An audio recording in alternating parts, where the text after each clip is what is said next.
Well, it's Manish Patel with IMTF Trade. Today is August 5th, 2019. We're doing a market blog, reason why it's the beginning of the week. Market's been drastically going down. Kind of warned of this price action coming. We did some market updates in July, and we talked about how August typically is really bad and expect to pull back and go from there. And you could see from the charts, basically we started holding some resistance after we broke 3,000. So we'll talk more about that there, but let's start looking at the markets now and go from there. Here's the E-mini S&P 500 futures. You could see here that basically if you look at the weekly chart here, we're at a minor support right now. However, the multiple time frame support is right there. So 28, 48, 50 is kind of where we're looking for it to go. The supports on different time frames are not lining up at this level here. So the probability of it breaking that is still high, and going down another 20 points is what we're looking at here. And you could clearly see exactly what's going on here in the daily time frame here. And let me shrink this down here a little, and you could see more price action that's going on. And you could see here that it's do or die, which is here at the bottom of the cloud. Okay, so you could see here that there's no daily support here that you saw in the weekly. The multiple time frame support is right there. And you could see that matches up to the bottom of the cloud here, and it also is a time frame on the weekly. And you look backwards, you could see how well this acted as a support going forward. So the probabilities of it stopping at that level is higher compared to where it's at now. So there's some more downside move to go. I understand that a lot of people are kind of scared, because if you look here from the top here, oops, let's just redraw this here. From the top here to right there, we've gone down only 5.69%. A lot of people are kind of panicking, but remember, that's not bad at all. It's a healthy correction. Even to come in here, that's a 66% movement going down. That is healthy compared to the huge movements that we've been seeing this market go up.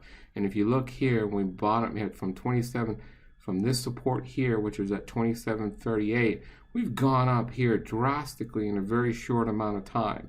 And if you look at the percent movement just from here to right there, this was a 10% movement going up.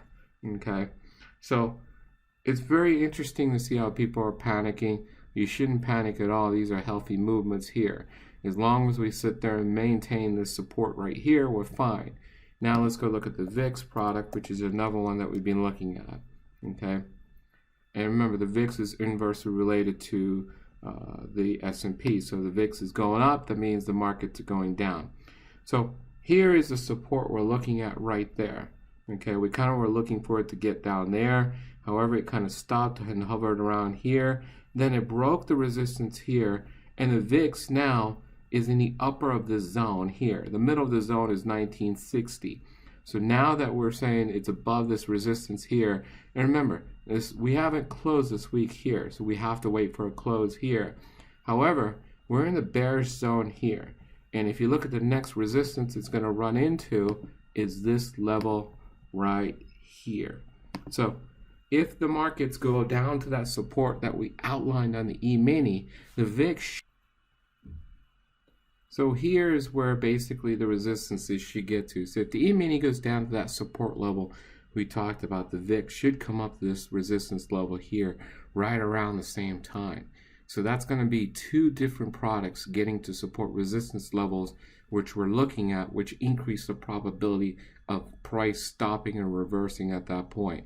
So there is some more downside to the market that we believe, okay, which is no problem at all. But we believe this is healthy, and at that point, it'll give us a lot of buying opportunities out there. I mean, think about this, and let me give you some ideas of buying opportunities out there. Look here on McDonald's, and this is just a weekly chart here, okay? And if you look on the weekly chart here, look how this is going up, up, up, up. It's been holding this red line, which is basically a 9-week support here, And if you look at it, we really have not since February of this year, we really haven't sat there and gone below that at all. So we respected that. So we've gone up, up, up, up. You have a lot of stocks that have 50% gains this year, which is unusual. And those are the first ones you should be looking for on healthy pullbacks. So this, if you think about it, can be a great buying opportunity if you get in at the correct levels. Let me show you some instruments by pulling up the scanner and go from there. So let's go quickly look at the scanner and see what opportunities we have out there. We're going to choose the S&P 500 and we're going to choose the NASDAQ. Whoops, choose the 400. So I'm going to choose both the S&P 500 and the NASDAQ here. Okay, so those are the two products I'm choosing. And let me just make sure they're chosen. Now what I'm going to do is I want to look for everything that isn't in a bullish trend on the weekly. So we're going to look at two different opportunities. The higher probabilities are number 5 here. And we're going to sit there and we're going to do it the 50 rows here where you can see all the opportunities. So here's your first list here. And that list is pretty big. Okay. So what I'm going to do is I'm going to also make sure that the monthly is a number 5, which is trending too. So this ensures that both the weekly and the monthly are trending.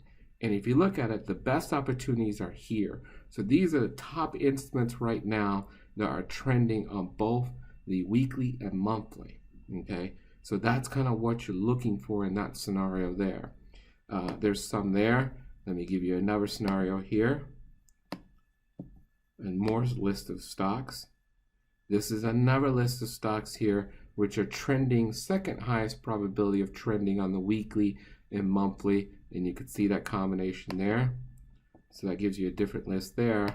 And then also you have a list where you could have a 5 and a 6, which is this list here. Okay, and notice this list is a little bigger, but it gives you all the opportunities that are out there that are bullish. So these are the number ones we're going to be zoning in on and looking for them to pretty much be bullish. Okay, and we're waiting for pullbacks on all of them in order to sit there and enter those particular trades. Okay, so you got an idea on basically the markets. This is a healthy pullback. You know exactly where the E-mini support is going to be, which matches roughly where the VIX resistance should be for volatility. At that point, you should be looking at the strongest stocks that are where the weekly and monthly is still intact, where they're bullish, and that could be great opportunities moving forward from pretty much September onwards for a lot of people, what they call the Christmas rally. Okay, if you guys have any questions, you can email us at mpatel@eiicapital.com. Thank you.